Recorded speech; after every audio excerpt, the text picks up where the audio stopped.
জামায়াতে ইসলামী নেতৃত্বাধীন জোটে না থেকে এককভাবে নির্বাচনে অংশ নেওয়ার ঘোষণা দিয়েছে চরমোনাই পীরের নেতৃত্বাধীন দল ইসলামী আন্দোলন বাংলাদেশ।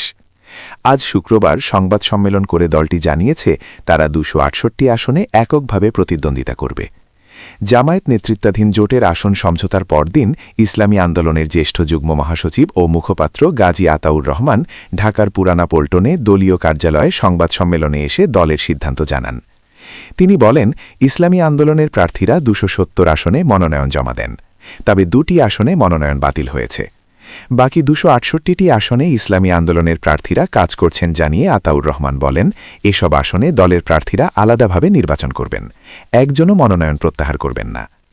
৩০০ আসনের মধ্যে বাকি ৩২টি আসনে ইসলামী আন্দোলন বাংলাদেশের নীতি আদর্শের সঙ্গে মিল রয়েছে এমন প্রার্থীদের সমর্থন দেওয়া হবে বলে জানানো হয়। জামায়াতের নেতৃত্বাধীন ১১ দলে ইসলামী আন্দোলনও ছিল, তবে আসন সমঝোতা নিয়ে তাদের সঙ্গে জামায়াতের টানাপোড়েন গত কয়েকদিন ধরে ছিল আলোচনায়। টানাপোড়েন, দেন দরবার ও শেষ মুহূর্তে টানা বৈঠকের পর জামায়াতে ইসলামীর নেতৃত্বে ১০টি দল আসন সমঝোতায় পৌঁছায়।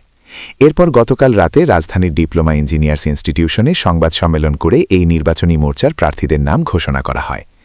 সেখানে ইসলামী আন্দোলনের জন্য ৪৭টি আসন ফাঁকা রেখে বাকি ২৫৩ আসনে প্রার্থীর নাম ঘোষণা করা হয়েছিল।